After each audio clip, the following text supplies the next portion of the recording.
Thank you very much. It's a great honor to have Governor Greg Abbott with us. He's a very special governor. He's done a phenomenal job. Texas is, well, it's sort of like the U.S. We were both booming, and now it's still booming, but it's going to be booming at the highest level very soon, I project. I think we both feel we're going to have a transition period in third quarter, and we're going to have a very good fourth quarter. I think next year has a chance to be one of our really great years economically. So we're looking forward to getting on with it. The only thing is we pay our respects for the fallen. We pay our respects for those that have died, the families of those that have died. It's a horrible, horrible thing that was given to our country. It could have been stopped. It should have been stopped right at the site where it came from. But I want to just thank the governor for being here. I want to congratulate him on truly being, Mike, I think we talk about this a lot, one of the great governors in this country.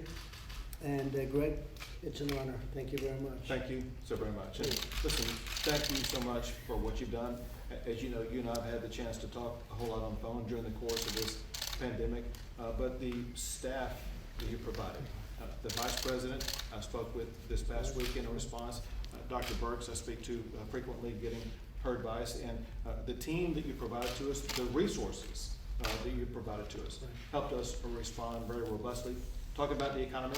Before this pandemic occurred, Texas was the leading nation for creating jobs. Texas was the leading nation for gross domestic product growth. And so we were the economic powerhouse of the United States, and we are ready to get there again. So we're going about the process of slowly opening back up, doing the right strategies to make sure we can open up while at the same time reduce the spread. I want to thank the people of Texas. It's the people of Texas who've done a great job of slowing the spread, washing your hands, wearing masks, practicing distancing practices to make sure we reduce the spread. Because of that, we are announcing more and more businesses that are opening up gradually to make sure we don't expand the spread, but we're doing so in a way that will make sure Texas will once again reclaim its position as being the #1 economy in the United States. Right, and I'm sure that'll happen. Do you have any questions, please? Can we ask you a question, Mr. President? How is it possible that someone that tested positive for COVID-19 got so close to you? Well, I think probably that has to do with the fact that we all believe in tests. We have the best tests in the world, but they were tested, I believe they're tested on a weekly basis. I just had a test, as you probably heard. In fact, I had one yesterday and I had one today, and it's negative. Mike just had a test and it's negative. But they do the tests, and it just shows you that the fallacy, it's what I've been saying. Testing is not a perfect art. No matter what you do, testing is not a perfect art. So we test once a week. Now we're going to go testing once a day. But even when you test once a day, something happens where they catch something. Once a day for you or for everyone? I've had very little personal contact with this gentleman. Know who he is, good person, but I've had very little contact. Mike has had very little contact with him. But Mike was tested and I was tested. We were both tested. Did it spook you? Or did it be scary? Yeah, it's a little bit strange, but it's one of those things. It's, as I said, I said yesterday, Governor, all people are warriors in this country. Right now, we're all warriors. You're warriors, we're warriors. You can be with somebody, everything's fine, and then something happens to that person, and all of a sudden, test positive. And we're all warriors together. I am, you are, we all are. It's what we were saying before. It shows that testing, and we have the best tests in the world. But what happens in between when you got tested and just a couple of days later? So in this case, there were a number of days missed, and it was a long weekend and things, and so you never know. But we both tested in a negative fashion, I guess you would call it. Any other Mr. questions? President, could we get your reaction to some breaking news? The Justice Department has decided to dismiss the case against Michael Flynn. Are you aware of that? I didn't know that was happening at this moment. I felt it was going to happen just by watching and seeing like everybody else does. He was an innocent man. He is a great gentleman. He was targeted by the Obama administration, and he was targeted in order to try and take down a president. And what they've done is a disgrace, and I hope a big price is gonna be paid. A big price should be paid. There's never been anything like this in the history of our country. What they did, what the Obama administration did, is unprecedented. It's never happened. Never happened. A thing like this has never happened before in the history of our country. And I hope a lot of people are gonna pay a big price, because they're dishonest, crooked people. They're scum, and I say it a lot. They're scum. They're human scum. This should never have happened in this country. A duly elected president. And they went after him by going after fine people. And those fine people said, no, I'm not gonna lie. I can't lie. He's not the only one, there are many of them. And they all said, I can't lie. They could have said something like, oh, make up a lie. Trump loves somebody or something or some country. And they said, oh, you wouldn't have any problem. That's what they were trying to do. And it's a disgrace. The Obama administration, Justice Department was a disgrace. And they got caught. They got caught. Very dishonest people. But much more than this, it's treason. It's treason. So I'm very happy for General Flynn. He was a great warrior, and he still is a great warrior. Now in my book, he's an even greater warrior. What happened to him should never happen again, and what happened to this presidency, to go through all of that and still do more than any president has ever done in the first 3 years, is pretty amazing when you think of it, with what we've done with regulations and tax cuts and Second Amendment and all of the things we've done. It's never happened, and until 2 months ago, we had the greatest economy in history. Unfortunately, we had to, like you did in Texas, we had to close it down. But for these people to have done that, I am very proud of General Flynn. I can tell you that right now. Who would you like to see pay a price for this? Oh, the people should pay a big price for what they've done to this country. They should pay a big price. And their partner, very complicit, is a thing called the media. The media is totally guilty. And all of those writers and so-called journalists, they're not journalists, they're thieves. All of those journalists that received a Pulitzer Prize should be forced to give those Pulitzer Prizes back, because they were all wrong. There was no, because if you saw today, more documents came out saying there was absolutely no collusion with Russia. Came out very loud and clear. And they wrote for years, because they tried to do a number on the presidency, and this president happened to be me. Pulitzer Prizes should all be returned, because you know what? They were given out falsely. It was fake news. They're all fake news. Those Pulitzer Prizes should be given back immediately. And the Pulitzer Committee, or whoever gives the prizes, they're a disgrace unless they take those prizes back. Because they got Pulitzer Prizes for what turned out to be false stories. And Pulitzer Prizes should be given to the ones that got it right. And I could give you a long list of those names too.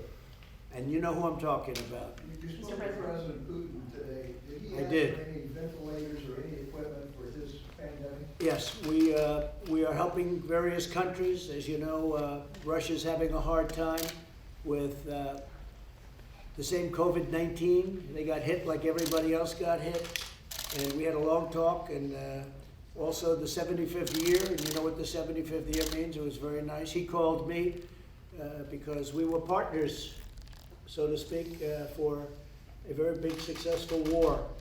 And it was very nice. He called as a congratulatory call, as a call of celebration, because it was the 75th year. And also I suggested if they need, because we have a lot of ventilators, if they need ventilators, we'd love to send them some, and we will do that. At the appropriate time, we'll send them some ventilators. Yeah, we'll be doing that. It was a very nice call. And remember this, the Russia hoax made it very hard for Russia and the United States to deal with each other. They're a very important nation.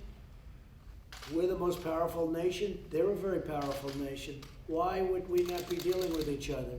But the Russia hoax, this absolute dishonest hoax, made it very difficult for our nation and their nation to deal. And we discussed that. I said, it's a very appropriate time, because things are falling out now and coming in line, showing what a hoax this whole investigation was. It was a total disgrace. And I wouldn't be surprised if you see a lot of things happen over the next number of weeks. This is just one piece of a very dishonest puzzle. And you've been trying to arrange an arms control summit with President Putin and President Xi. Is that getting anywhere? We are talking about arms control with Russia, and we will go forward with that, and we are talking about it very seriously, having arms control. They have many nuclear weapons, and so do we. And we're talking about arms control with Russia. Yeah, they'd like to do it. We'd like to do it. Sir, can I ask you about the economy today? We've now learned that 33 million jobs have been lost in the last 7 weeks. Will there be more jobs lost in May, or is that number going to start coming down next month? Yeah, Peter, the number will start coming down at an appropriate time, whatever that is. I'm viewing the third quarter as being a very important quarter because it's, as I said, that'll be a transition. I think you could almost say a transition into greatness, because I think next year we're going to have a phenomenal year economically. We're working very hard now. The governor's working along with us. The relationship with Texas has been phenomenal. And Texas is opening up, and a lot of places are opening up. And we want to do it, and I'm not sure that we even have a choice. I think we have to do it. You know, this country can't stay closed and locked down for years. Somebody could say, let's keep it closed for a couple of years. United States of America, the greatest economy in history 2 months ago, in the history of our country, in the history of the world. We had a far greater economy than anybody, including China, by a lot. And we had to close it down in order to really do something about the plague. But we did something, and we did a lot. And we also, you know what, Governor, we learned a lot about it. We did. We know that you may have fires every once in a while at certain locations. Some little ones, maybe some big ones, but you know how to shut it down. That's You might exactly want to right. speak about that. Sure, I would. I was talking with Dr. Burks about that, and so what we've done, we've been able to contain the spread of the coronavirus in Texas, but at the same time, we created these surge forces that will go out to regions where there are flare-ups, and it's like putting out a fire. We have a surge force working in the Panhandle in Texas right now, up in Amarillo, just north of Amarillo, because of an outbreak at a meatpacking plant. There's several other issues with other meatpacking plants in Texas. Basically, there's only 3 categories causing any type of outbreak. There are meatpacking plants, there are jails, and there are senior centers. And so we have task forces that focus on those 3 areas. If it weren't for those 3 categories, the people in Texas testing positive would be very minimal. And the governor and I have spoken about what he's doing with senior citizen centers is incredible. The time and effort and love that you're giving to senior citizens, they were just what has gone on throughout the country in some instances, as you know, senior citizens areas. And the governor's really made that a point, really almost before anybody I can think of. So, And because of that, we have one of the lowest death rates in the United States of America. Governor, last week in Odessa, Texas, police were used with an armored vehicle and guns drawn to shut down a bar that has opened up in going against the order. What role does police have in enforcing these kind of lockdown and social distancing orders? Well, there's different standards used in different communities. However, today I made one thing clear, and that is, as we go through this process of trying to maintain order in our states, as we are asking the people in our state to comply with these orders, we should not be taking these people and put them behind bars. These people who have spent their life building up a business and being told to shut it down and lose every penny they have, and then if they don't follow every little fine point of all the rules, they suddenly are subject to arrest. That is wrong. And that's why I issued another executive order today saying that in the state of Texas, no one can be put behind bars because they're not That's good. following an executive order. Sir, Does that includes the woman that we've been reading about with the beauty salon? She's free today. Good. Sir, following up on the coronavirus, has the West Wing, has the Oval Office been deep cleaned? Are you contact tracing the people around this area that would have had contact with this person? And is there a 14-day quarantine, or should there be, for those who are in touch with this They're person? doing everything that you can do, again, within the limits of testing, and you know what that is. We have the ultimate testing. We have the best tests in the world, and we gave more than anybody else. But I've always said testing is somewhat overrated, because what happens after somebody takes a test? What's going on there? And Mike was just saying the word essential workers, and as you know, essential workers are immune from that. Mike, do you want to maybe mention that? Well, from the CDC guidelines, it's been very clear that from the beginning of this outbreak, for anyone that comes into contact with someone with coronavirus, we early on recommended that people self-quarantine. That recommendation, of course, was before we had done, at this point, some 7.7 million tests around the country, and states like Texas are distributing tests very quickly to people that either have symptoms or are suspected to possibly have contracted the coronavirus. But with regard to essential workers, the President referred to, we've always had an exception. People that keep food on the table, people that are involved in public safety, most especially healthcare workers. We've asked them to continue to go to work by taking other countermeasures, including testing to ensure that they've not contracted the disease. And as the President indicated, the White House now has initiated an effort that the President and I not only will be tested every day, but I think everyone that comes into contact with the President will be tested every day. And so keeping the essential work here at the White House moving forward and our national response is the priority going forward. And the big thing is we've been tested. Every day, you said every day. Mr. President, can I ask Dr. Burks a question about Texas? Yes, please. Dr. Burks, do you think that the Texas reopening plan is great? Are you thumbs up with them doing the 25% capacity for movie theaters and restaurants and the like? Yeah, no, we had a long discussion. We had a particular discussion, and I think many people know I don't understand the nail salon piece because I've never had my nails done. So Is I that couldn't true, understand. It's true. So I didn't really understand it. So we talked about, not having them in the first opening wave because you can't really physical distance. And we had that discussion, and he agreed, and we've moved forward together. And I think it's those kind of dialogues. And I think what's really been impressive to me by the governors is how much they know about epidemiology. So they will never be confused in another pandemic ever again, because he came with all of his data about what county had what that was a prison. And believe me, I had all my data with me. And he was able to answer every county and what the issue was. And I think when you look at Houston, when you look at Dallas, and you see the ability to really contain and mitigate those epidemics, but at the same time contain epidemics, then not allow them to spread in the community. This is what we've been asking governors to do with the test and using focus testing to really find asymptomatic cases and protect the vulnerable.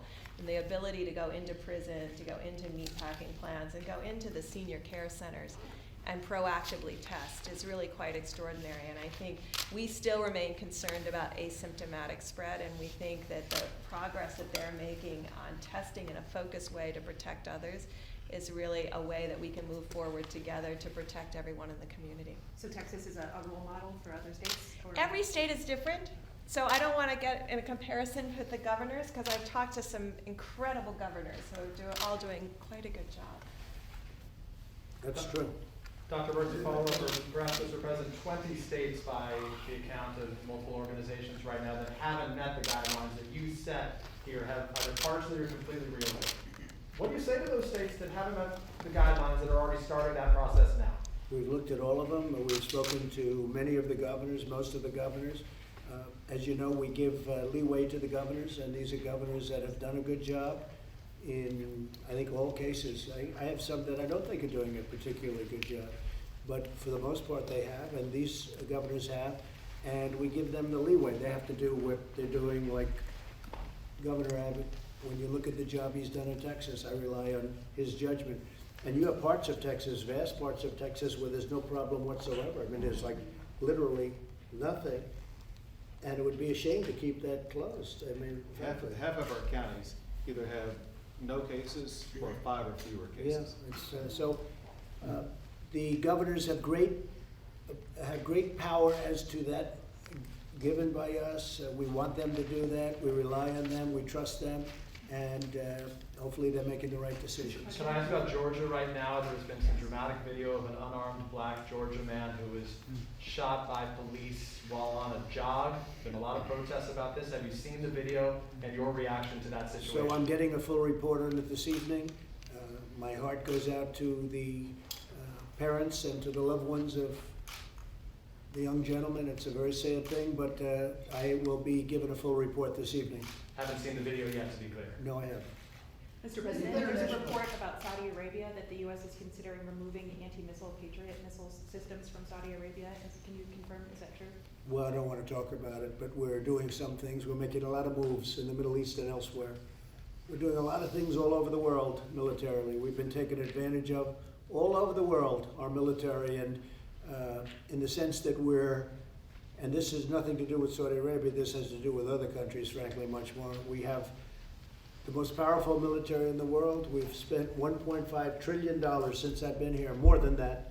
$1.5 trillion on a military that we now have the strongest military we've ever had. We have the best equipment, the best missiles, planes, the best of everything. We're authorizing and just authorized ships, new ships being built. They're all being built in the United States. And their beauties is we have the best submarines in the world by far, and we have submarines being built. And we go around and protect other countries, and other countries don't respect us like they should. In some cases, they don't even like us. And those days are over. Those days are over. So things are moving. And I'm not putting Saudi in that thing, but we are doing certain things that will be positive for us, and I think very positive for them too. Saudi Arabia is a very wealthy country, and they've agreed to help defray some of the costs, which nobody else would ever ask for, of course. You probably have to have a good business person in charge of a country. I don't want to sound overly anything. I just want to tell you that very wealthy countries we were protecting for nothing, or very little. South Korea has agreed to pay substantial money to us, which we appreciate very much. And we ask countries to help us. We're spending $1.5 trillion. We're spending all of this money. It costs us a lot of money. Our military budget's 3 times more and even 4 times more than the second largest spender of money. All right? It's more than that. 4 times more plus. And if we're going to defend countries, they should also respect us by making a contribution. You're negotiating for maybe Saudi Arabia to pay more? I negotiate with everything, and frankly, this country was taken advantage of by friend and foe, but not any longer. What about pulling U.S. troops out of the Sinai? I've seen reports about that. Yeah, I don't want to talk Something you're about that talking yet. But we have pulled a lot of troops out of different places. You know, we were guarding the border between Turkey and Syria and for years, and we had thousands of people there. And I said, wait a minute, let me ask you this. Turkey, Syria, 2 big countries, they know how to guard their border. They've been fighting with each other for years. Why do we have thousands of soldiers? Ultimately, we got it down to 57 soldiers, and then 27 soldiers. And then they were getting a little hostile toward each other. I said, get my 27 soldiers out. And that was about a year ago. And I took a lot of heat. People said, oh, that's terrible. I said, no, it's not terrible. Nothing's happened on the border. They've been fighting each other for 1,000 years under different names. Probably a lot longer than 1,000 years. I said, I don't want my troops there. So we're essentially out of Syria, other than we kept the oil. We kept the oil. Of course, that was better 2 months ago than it is now. Keeping the oil today is not as good as it would have been 2 months ago. 2 months ago was a wise thing. Today it's like, today I think so. I think so. By the way, oil prices have gone up, Right. which is great for your oil industry, and it's great for jobs, because it's millions of jobs. We built the greatest energy country in the world by far, and prices are inching up. And I saw it 25 today, actually, right? It's good for our $25 a barrel. Yeah, Good for so jobs. Good for jobs. That's what we want, jobs. And Governor see Abbott any- said, Yes, go ahead, Joe. Governor Abbott said something about businesses and liability. Can you say, sir, do you support Mitch McConnell's liability reform for U.S.? Well, I think you have to have something having to do with liability for COVID. Because you can't have a restaurant and a guy is going to open, and it's a nice business, but it's not exactly the oil business in its prime, right? And somebody leaves and they say, oh, I'm going to sue them because they caught the plague. And now, whether he was guilty or not, the legal fees will drive him out of business. You can't do that. So I think you're going to probably have to have something. Yeah, I would support that. I mean, you go to a game and you sue the team owner, or you go to someplace and it'll be litigation heaven. And you'll never know where they caught it. You never know where they catch it. So we have to have something like that. Otherwise, there's going to be lawsuits all. I mean, there already is in this country, but you'd have lawsuits all over the place. Right? These international travel restrictions that you impose on China and all around the Yeah. world, do you see any scenario of easing them anytime soon? Yeah, at some point when they clean up and when everybody cleans up and when the plague disappears, sure. I mean, you want to have international travel. Our airlines are going to do very well again. We saved the airlines with $25 billion and another $25 billion. But no, you want to have international travel, but you don't want to have it when France is having a hard time. They've done another shutdown, and Spain is having a terrible time, and Italy I don't even have to tell you about. No, but we want to be open to those countries at the appropriate time. Absolutely. But not And soon. Germany has been apparently quite successful in taking on the pandemic and now opening up the country. Right. Have you considered calling the German Chancellor to ask for sort of advice? Now, Germany, we're very close to Germany. We have a very good relationship with Germany. Germany's done very good. They have a very low mortality rate, like we do. We have a low mortality rate also. Frankly, if you took New York out of the equation, we would really have a low mortality rate. But no, but I speak to her all the time. We communicate. We communicate. Our countries communicate, especially, yes. So how much influence does Fox News have over your thinking on the pandemic? I'm no different than anybody else. I mean, I watch Fox News and I watch others, and I read a lot of newspapers, and I get a lot of information from my people. I think I'm very well versed when it comes to not only the pandemic, but everything. I mean, I enjoy that, and I think I have an obligation to do it. So, but there's certainly a more honorable source than some. I mean, some is fake. If you look at CNN, it's fake news. If you look at MSDNC, I call it MSDNC. You know what that means, right? Democratic National Committee. You look at NBC. NBC to me is very dishonest news, and that's why they fired Andy Lack. I guess you have to ask them, but Andy Lack was a hack, and they fired him, and they did a big favor to the world and to this country. But no, I find NBC to be very dishonest. I find, which is a Comcast division, I call it Concast with an N. I don't use the M. I always call it Concast. ABC, I thought he gave me a very fair interview the other night. Very good professional. I've had very good relationships with him, as you know. CBS is having a hard time, but they're not getting it straight. In fact, last night I read where they did a false report where they actually got people to make it look like it was a turmoil. Did you see what happened? They got people. Let's get some people because they want to make it look like it was turmoil. And they do that with this White House all the time. They love the word chaos when there's no chaos whatsoever. They love the word chaos. But what happened at CBS yesterday was terrible, where they got a lot of people to try and pretend like it was a mass amount of chaos and disorder. You saw that. It was terrible. So the news media in our country is a mess, but they fired Andy Lack, and that was a good thing. That's a big step forward. Could you envision a scenario where restrictions would have to be reimposed, that there's spikes in places and you would have to... I hope not. I don't think so. I think you're going to have embers, as I say. I think you're going to have some fires, maybe some fairly big fires by comparison to what people would even think. But this gentleman's a total professional. I think we've learned a lot. If you would have said that question a number of months ago, it would have been different. The answer would have been different. But today, I think we've learned a lot. And you're going to have some areas in Texas where you'll have to put him out, and he'll put them out. What do you think about that? Well, and we have learned so much the past few months, and we now know first how to go in and contain, but also we now have the resources to go in and to contain. So we're going into these meatpacking facilities. We're testing everybody, or we'll go into a jail and we'll test everybody, and we will separate those who test positive from those who test negative. But most importantly, we go into these senior centers because their lives are so vulnerable, and we focus on our seniors, and we focus on ways to reduce their deaths. And so we now have all these strategies to make sure that we are able to contain any type of outbreak, and that allows the rest of the economy of big states like Texas to continue to go and grow while we manage and contain the outbreaks where they exist. That we wouldn't have known 2 months ago. Well, he couldn't have given that answer. The governor couldn't have given that answer 2 months ago. But we've learned. There's still things we don't know about this crazy plague, this particular virus. But the answer that Greg just gave, which was so good, I don't think you could have given that answer, and I wouldn't have known that answer either 2 months ago. So we've learned a lot. On the Wuhan lab, Mr. President, you had said on Sunday that there would be a very strong report coming out soon about the connection Yeah. between the Yeah. lab and the virus. Is that still coming? When should we expect that?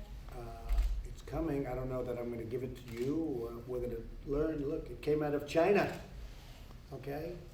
Whether people like to say it or not, everybody knows that. I guess pretty much, I think that's pretty much known. They tried to blame Europe. They were saying it came out of Europe. It came out of China. Went to Europe, went here, went to 184 countries, probably more than that now. That was a week ago, 184 countries. Can you believe it? And it could have been stopped at the point. It could have been stopped right at the source, and it would have been easy to do, but something happened. Something happened. Either they made a terrible mistake, probably it was incompetent, somebody was stupid, and they didn't do the job that they should have done. It's too Are you bad. considering other economic measures to help people that you don't have to go through Congress on, like another delay in filing federal taxes, that sort of thing? Yeah, things could happen like that. We have to help people. I was watching the Solano owner. She looked so great, so professional, so good. And she was talking about, her children. She has to feed her children. It was great. And we could do things ministerially through executive order or otherwise that can help a lot of people, as an example. Like delays, we can do delays of various filings. And yeah, I could see that happening, Steve. I think a thing like that could happen. Mr. President, people have lived off $1,200, those checks, a lot of them for a couple months. Should they be expected to live off that same $1,200 for the next couple months, or is more money coming? Well, something could happen. There is talk about something happening, and we'll see what's going on. But It's 12 you know, $1,200 now. the greatest thing that could happen? If we could get our country open again and get it going again and have people have these great jobs again. And what we've done is we've been able to have all these thousands and hundreds of thousands of small businesses pay their employees, even though there was no income coming in. So they're ready to rock and they're ready to go. And when Texas opens and other places, you're already started the process. The best thing we can do, Peter, is get our country going, get it open, and get it open safely. And we'll put out those little fires or those big fires that we have to, but we have to get our country going. About the last all the On maps visa you're talking about. suspensions, there are 4 GOP senators who are encouraging you to suspend visas, including for technical and professional workers. Is that something the White House is considering? Say it again, what? On visa suspensions? Visa, yeah. Cotton and Grass, Yeah. and those guys are asking you to suspend some Well, we're talking to them work about it. visas, They're good senators. so. We're not- talking to not them. decided yet? Okay. Sir, So you you might were be on told the some infrastructure time ago plan. that you would sign a Buy American executive order, whatever. What is I've been the saying status Buy of American ever since I announced I was running for office and long before that. the executive No, we're order? bringing a lot of companies back. We were doing that long before this happened. Japan is having big plants built here. We have many Japanese plants coming where they're building their cars in the United States. You have to do it. You have to do it, and they were doing it. We have many companies coming back to the United States. Then this hit, and when this is gone, it'll continue. But maybe it'll continue even more so because we've learned a lot. We've learned more than just about this particular invisible enemy. We've learned a lot. We've learned a lot about the economics and the importance of making things in our country like we used to. We used to make things here.